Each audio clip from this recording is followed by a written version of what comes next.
정말 오산 심내교회는 제가 예전부터 꼭 한 번은 방문하고 싶은, 찾아가고 싶은 그런 교회였는데요. 목사님께서 제 마음을 읽어주신 것 같아요. 그래서 정말 얼마나 감사한지 모릅니다. 이 아침에 가정에서 또 영상으로 또 이곳 현장에서 또 이렇게 함께 예배 드리시는 분들 한 분 한 분 주님의 이름으로 축복합니다. 얼마 전에 제가 사는 아파트에서 이제 엘리베이터를 탔는데요. 엘리베이터를 타면 뭐 늘 그렇듯이 뭐 공간이 좀 비좁고요.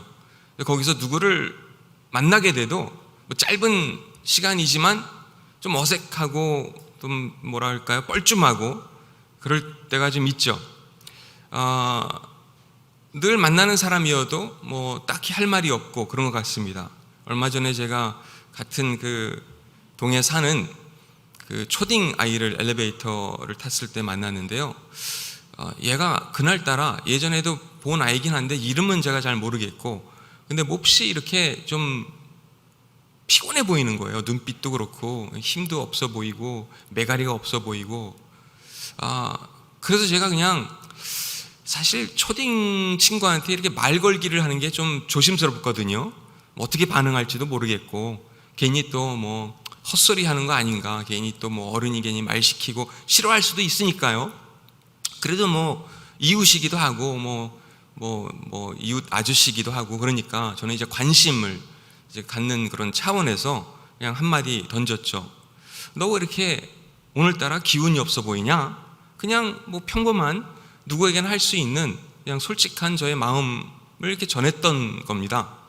그랬더니 글쎄 이 아이가 저에게 답하는 그 내용을 듣고 제가 깜짝 놀랐어요. 뭐라고 했냐면, 저를 보더니, 저는 그냥 단순한 질문을 던졌잖아요. 너 오늘따라 왜 이렇게 기운이 없어 보이냐?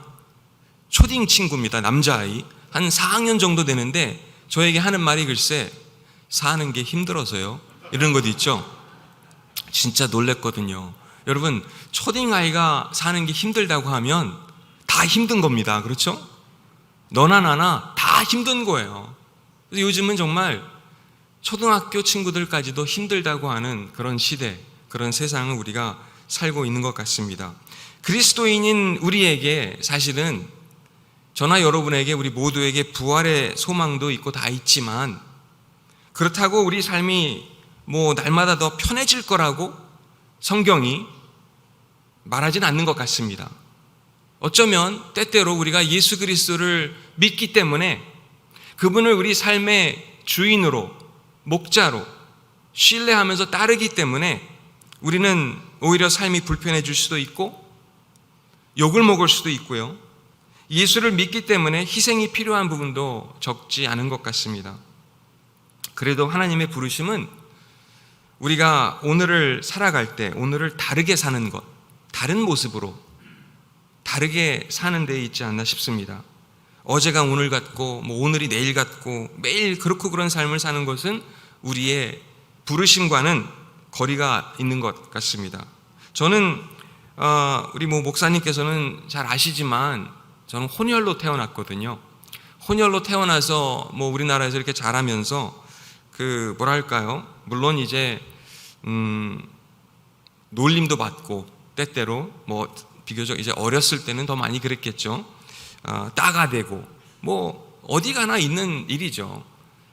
뭐 이렇게 외모가 좀 이상하거나, 뭐 저는 이제 어머님이 미국 사람, 아버지는 한국 사람이다 보니까 뭐 그런 것도 있고, 또 뭐 어떤 경우는 이제 몸에 어떤 장애가 있거나, 뭐 말하는 게 좀 어눌하거나, 뭐 여러 가지 그런 이유, 뭐 배경들이 누구에게나 있을 수 있지만, 어릴 때는 이제 그런 것 때문에 이제 놀림의 대상이 되는 경우가 뭐 많죠.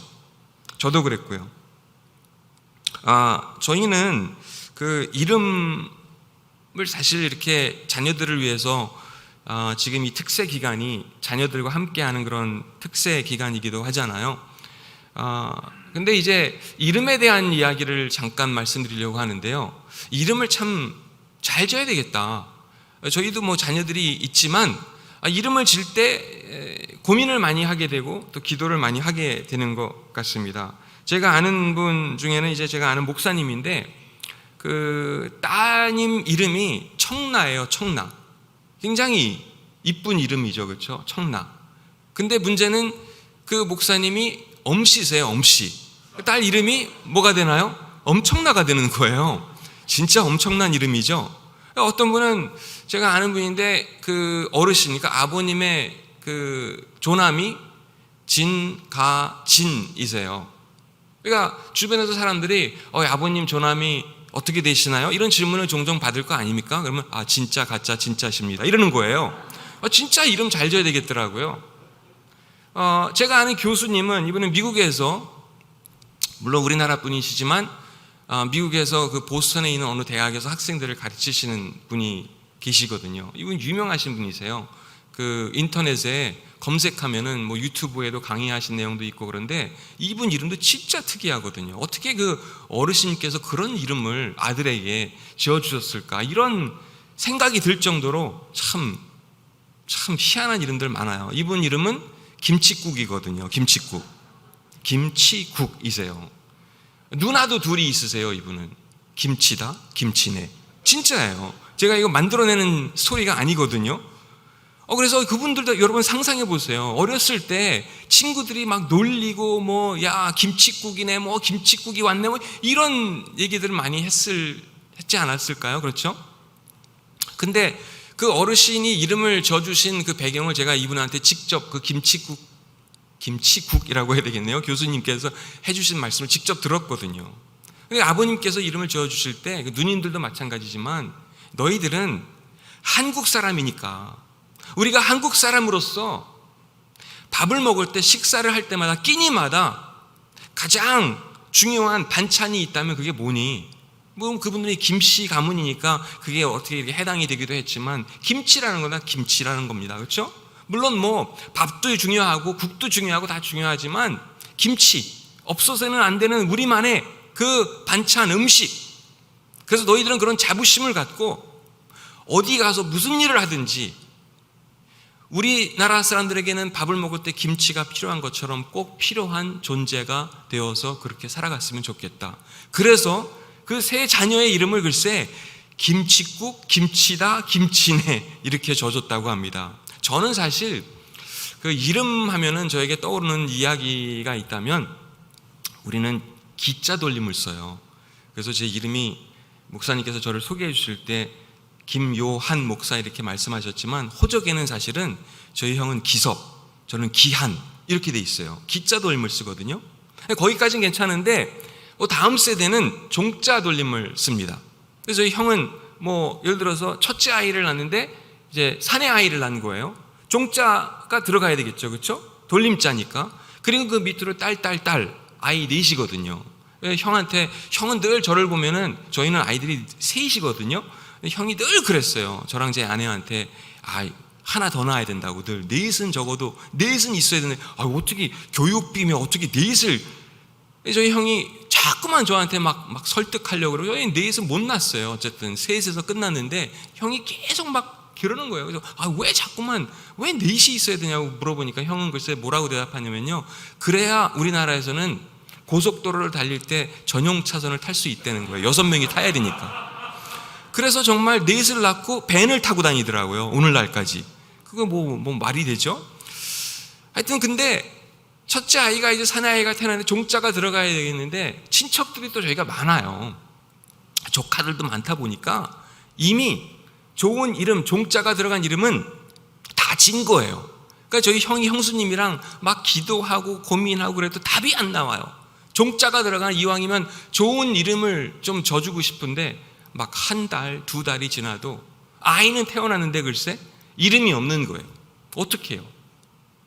왜냐하면 다 가족들, 친척들이 다 졌으니까. 건종이, 성종이, 이종이, 저종이, 색종이, 껌종이, 하여튼 종이 들어간 건 다 졌으니까 방법이 없는 거예요. 그러다가 우리 가족이 한번 이렇게 모여서 간식을 먹고 있었던 것 같은데 이렇게 원탁에 이렇게 둘러 앉아서 이제 형이 이제 그런 얘기를 하다가 이름에 대한 얘기를, 부모님도 그 자리에 계셨으니까 너무 고민이 된다고, 그러다가 형이 갑자기 무릎을 치면서 기가 막힌 이름이 떠올랐다는 거예요. 너무 좋은, 성경적이고 의미 너무 좋고 종자 들어가고. 저희들이 다 궁금하잖아요. 같이 기다렸고 같이 기도했고, 형 뭔데? 이렇게 야 너무 환상이래요. 막 일부러 뜸들이는 것 같아요. 안 알려주더라. 형 뭔데? 우리도 같이 기도했잖아. 얼른 얘기 좀 해줘봐. 그랬더니 순종이라는 거예요. 순종. 그래서 정말 조카 아이들 이름 하나씩 이렇게 떠올려 보니까 없어요. 순종이라는 아이는 없는 거예요. 그래서 야 또 형이니까 이렇게 또 이렇게 축혀주고 또 뭐 응원해주고 그래야 되잖아요. 야 형 정말 대단해. 역시 형은 대단해. 대가리가 단단하다는 뜻이죠. 형 대단해. 형 놀라워. 막 왜냐면 성경에서 우리 격려하고 뭐 이렇게 응원해 주라고 하시니까 그렇죠? 막 그랬어요. 너무 좋아하는 거예요. 형은 너무 뿌듯해하고 너무 자랑스러워하고 종자도 들어갔겠다. 부모님께 공경하고 하나님 말씀 앞에 순종하고 그런 의미가 있으니까 진짜 환상이죠. 근데 그때 저희 어머님은 미국 사람이라고 말씀드렸나요? 근데 우리나라에서 오랜 동안 생활을 하셨기 때문에 뭐 우리말도 곧잘 하시고요. 유머 감각도 좀 뛰어나시고요. 어머님이 갑자기 우리 형은 너무 좋아하는데 그 마당에 저희 어머님이 갑자기 이러시는 것도 있죠. 야야야 저희 형한테 아서라 아서 걔가 어떻게 순종이냐 잡종이지 이러시는 것도 있죠. 이해가 되시나요? 어머님이 이런 분이세요. 결국 저희 형이 그 아이 이름을 순종이라고 못 짓더라고요. 왜냐면 여러분 상상해 보세요. 만약에 그 아이를 나중에 야 순종아 이리 와봐 그러면 이 머리 뒤 한쪽에서는 뭐가 생각날까요? 잡종아 이게 생각나니까 딴 이름을 짓더라고요. 어쨌든 이렇게 세상에 태어난 걸 어떻게 해요? 방법이 없잖아요. 혼혈이라는 것도 감사하면서 살아야 되는 거죠. 이 세상에 태어난 걸 감사해야죠. 하나님의 자녀로서 오늘도 살아갈 수 있다는 것을 감사할 수 있어야겠죠. 어쨌든 우리가 혼혈로 태어났든 어떤 장애를 갖고 태어났든 건강한 몸으로 태어났든 우리 한 사람 한 사람에게 향하신 하나님의 부르심이 분명히 있거든요. 거기에 충실한 것이 중요하죠. 저희 어머님의 좌우명은 심겨진 곳에 꽃을 피워라 라는 말입니다. 미국 사람이지만 심겨진 땅, 이 한국 땅, 이 조선 땅에 꽃을 피우라는 그런 부르심을 어머님은 받으신 거죠. 그래서 정말 한국에서 고생도 하시고 다 하셨거든요. 한국말도 진짜 열심히 공부하시고 그렇다고 뭐 완벽하게 우리말을 구사하실까요? 그건 아니죠. 실수도 많이 하시고요. 그래서 또 어릴 때 뭣도 모르고 어머님이 한국말을 이렇게 애써 배우셨는데 수원 여자 중학교까지 다니면서 중학생들하고 어울리면서 20대 새색시로 한국에 온 이 미국 여자가 그런 고생하신 건 제가 모르고 그냥 뭐 발음이 어눌하다, 뭐 웃긴다, 표현이 뭐 이상하다, 뭣도 모르고 저는 어린 마음에 말이죠. 어머님을 놀렸던 그런 기억도 많이 있습니다. 한 번은 배탈이 나셔서 수원 시장에 가셨는데 갑자기 이렇게 배가 아플 때가 있잖아요. 약국에 그래도 다행히 우리나라는 여기저기 막 시내 나가면 약국이 있으니까 약국에 뛰어들어가셔가지고 어디서 들은 표현이긴 했는데 그러니까 배탈 났다는 표현이죠. 배가 아프다고 약사 아저씨한테 그 말을 하려고 그랬는데 그게 잘못 나와가지고 배에 털 났는데 약 좀 달라고 그러시는 거예요. 약사 아저씨가 막 그냥 웃음을 못 참고 어머님 막 아파 죽겠는데 배를 막 움켜쥐고 막 그러는 거잖아요. 그러니까 이분이 왜 웃는지 영문도 모르겠고 나중에 집에 와서 그 얘기를 저한테 해주셨는데 저도 막 웃겨 죽겠는 거예요. 엄마 배에 털이 났다고 막 놀리면서 어디야 한번 보여달라고 막 이러는 것도 있죠. 말도 안 되는 거죠. 이런 상황들 얼마나 많았는지 모릅니다. 한 번은 저랑 어느 교회에 같이 가셨어요.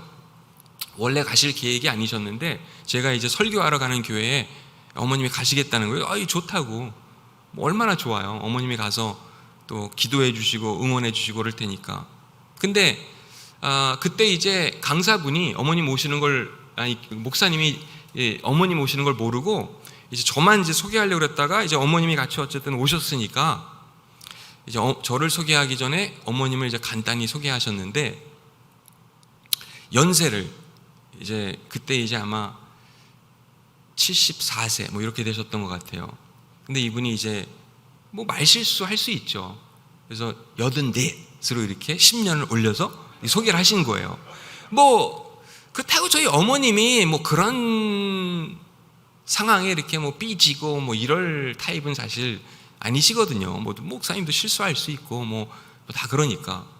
그래서 저 다 괜찮은지 알았어요. 근데 갑자기 저희 어머님이 저랑 이야기하실 때 거의 영어로 이제 말씀하시거든요. 근데 그때 그 목사님이 그 말씀 하시자마자 제가 바로 옆에 앉아 있었으니까 이렇게 살짝 저한테 기대시면서 뭐라고 하시냐면, 목사님을 가리키면서 영어로 He's laughing and falling 이러시는 거예요. 근데 이게 영어로 뭔가 문장이 살짝 완성이 안 되는 그런 표현이거든요. 이제 못 알아들은 거예요. 웬만하면 어머님 말씀하시면 다 이해를 하겠는데, 그래서 제가 다시 여쭤봤죠. 뭐라고요? 영어로 What did you say? 이렇게 여쭤본 거예요. 똑같은 말씀을 반복하시더라고요. 목사님 가리키면서 지금 그 말씀하신 그 부분에 대해서 He's laughing and falling 이러시는데, 단어 하나하나 낱개로는 이해를 하겠는데 문맥상 이게 도저히 이해가 안 되길래 또 여쭤봤어요.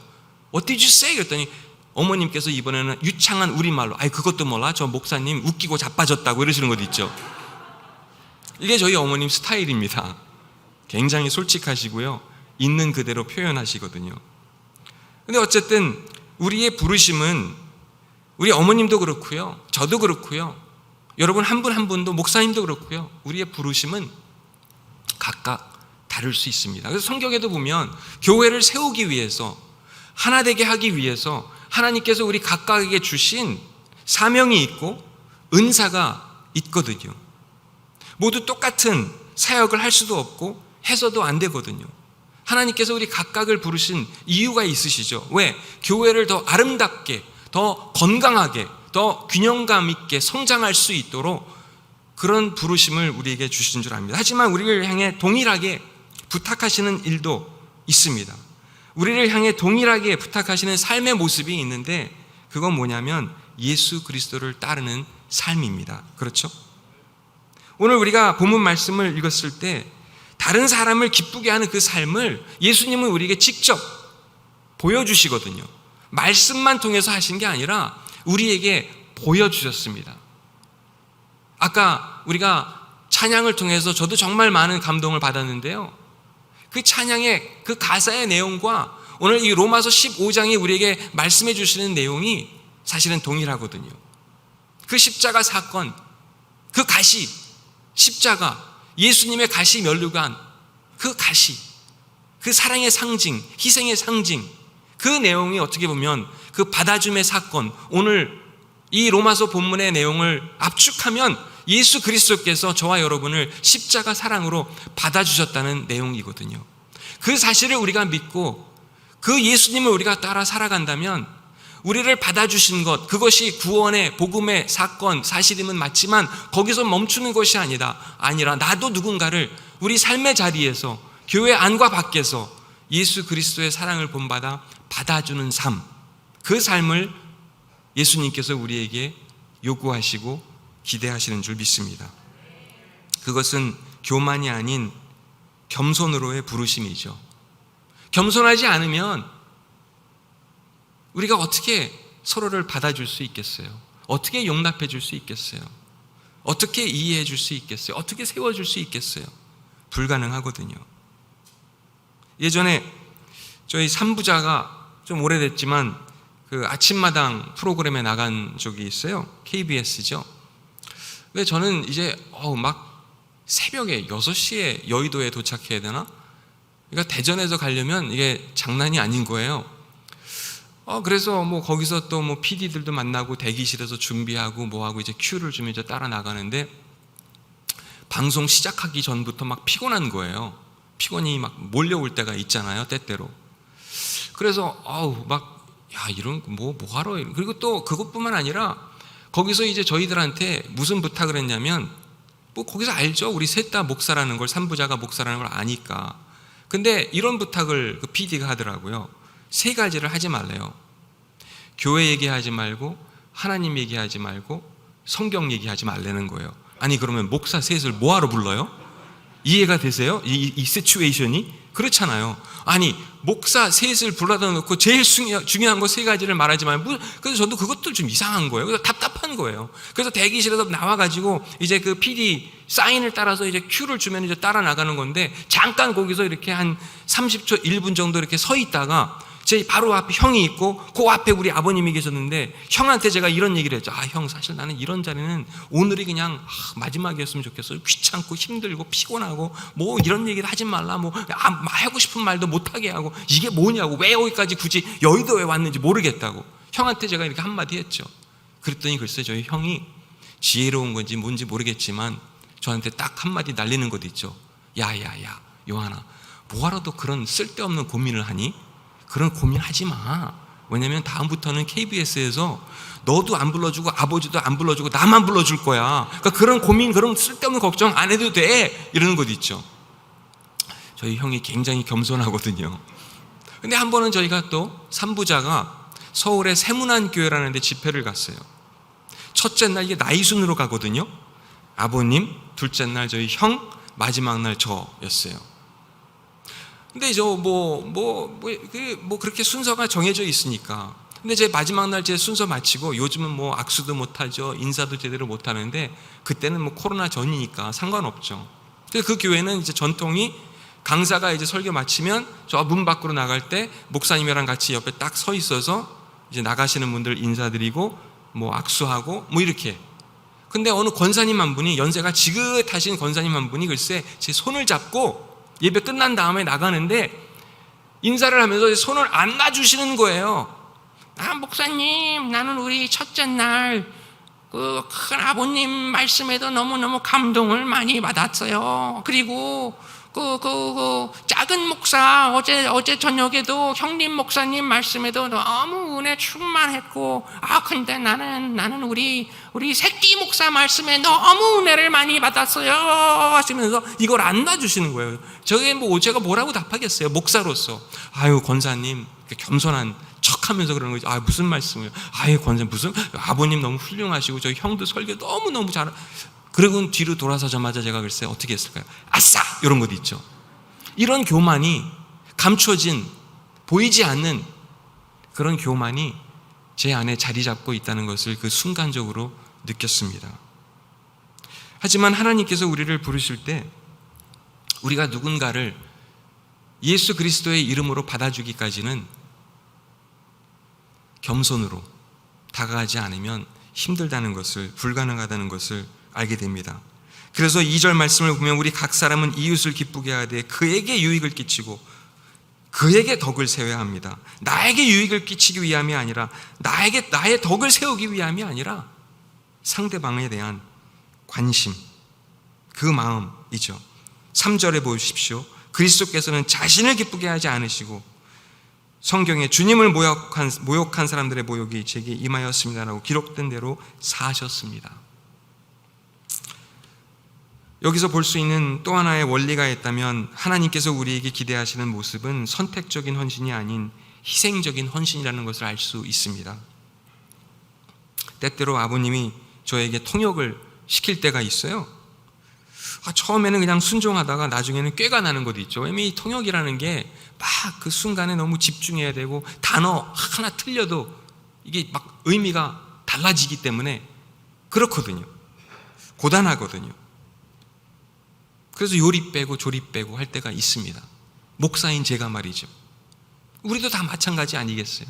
교회 안에서든 교회 밖에서든 가정에서든 하나님께서 우리에게 맡겨주신 일이 있지만 때로는 피곤하고 때로는 귀찮고 그렇기 때문에 선택적으로 헌신하기가 쉬운 겁니다. 하지만 예수님께서 이 본문 속에서 우리에게 보여주신 모습이 있다면 온전한 희생이었거든요. 자기를 버리시는 모습이었거든요. 그렇게 저와 여러분을 받아주셨거든요. 하나님께서 우리를 부르실 때 적당히 기도하라고 과연 부르셨을까요? 아니죠. 적당히 예배드리고 뭐 적당히 알아서 큐티하고 적당히 선교하고 아니거든요. 교회에서도 우리는 비교하기 쉬운 것 같습니다. 하지만 거기에는 끝이 없거든요, 사실은. 뭐 어느 날 어느 집사님이 갑자기 새벽 기도에 안 보이기 시작해요. 늘상 자리를 지키시던 분이 말입니다. 그러면 어라? 안무개 집사가 안 보이네? 그러면서 괜히 영적으로 내가 더 위대하고 대단한 것처럼 이렇게 생각하기도 쉽거든요. 남 탓하기 시작하고. 그딴 걸 위해서 하나님이 우리를 부르셨나요? 아니거든요. 또 어떤 사람은 너무 쉽게 삐지는 것 있죠. 뭐 가령 여러분이 그렇다는 게 아니라 가령 목사님이 좀 알아주면, 격려해 주시면 이렇게 우쭐해졌다가 목사님이 한동안 아는 척도 안 하면 괜히 또 상처받아가지고 이제 교회 떠날 때가 됐나 보다. 그러다가 어느 날 목사님이 또 이렇게 반갑게 맞이해 주시면 좀 더 있으라는 뜻인가 보다, 사인인가 보다. 이런 마음이 우리 안에는 왔다 갔다 하는 경우가 있습니다. 하지만 하나님께서 우리에게 기대하시는 건 어떤 걸까요? 희생적인 헌신인 줄 믿으시길 바랍니다. 가정에서도 마찬가지죠. 적당히 내가 할 최소한의 일만 하면 되겠어요? 아니죠. 내가 하나님의 자녀라면 오늘을 다르게 살아야 되거든요.